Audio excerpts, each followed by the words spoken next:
Anda benar nih kalau undang-undang ITE itu kan yang bikin kehebohan bukan pernyataan Anda, tapi sikap relawan Jokowi yang mengancam Anda secara fisik ya pada waktu acara live itu yang bikin heboh.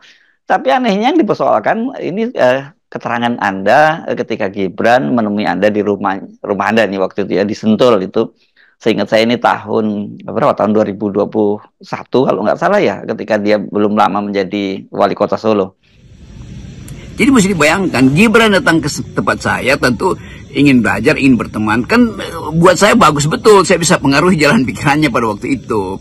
Bahwa dia ingin jadi pebisnis aja, nggak mau main politik.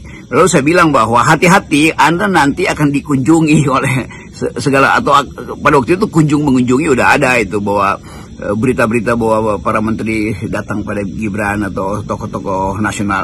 Lalu saya bilang bahwa itu artinya ada potensi Anda didakwa sebagai korupsi karena bahkan menerima menteri aja itu udah semacam sinyal tuh. Jadi itu yang saya terangkan lebih detail di iNews, bahwa kamu itu akan disebut koruptor. Jadi konteksnya begitu. Jadi sebetulnya saya berniat baik bahwa Gibran itu masih bisa diselamatkan dari pengaruh buruk itu, Kun.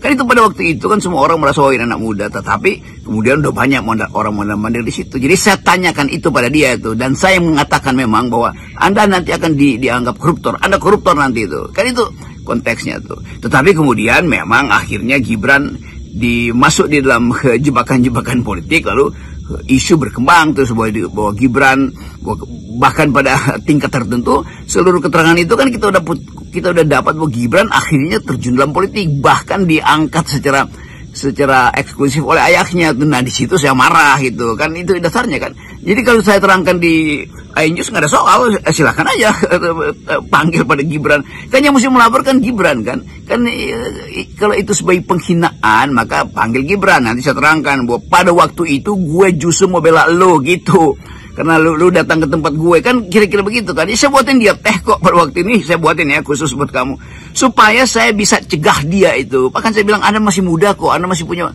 10 tahun ke depan, masih punya potensi itu, ngapain mesti bermain politik dari awal tuh, biarin bapakmu yang bermain politik. Kan saya belak-belakan ngomong di situ kan. Tapi kemudian ya berita-berita ada lah berita itu, cari aja sendiri di koran, dan pasti akan ketemu bahwa banyak pejabat yang datang menemui Gibran. Jadi itu yang saya ingin katakan. Tapi bagus juga kalau saya dipanggil polisi lagi, saya akan terangkan bahwa memang saya terangkan itu kok. Apa salahnya tuh dari awal saya berupaya untuk memberi dia nasihat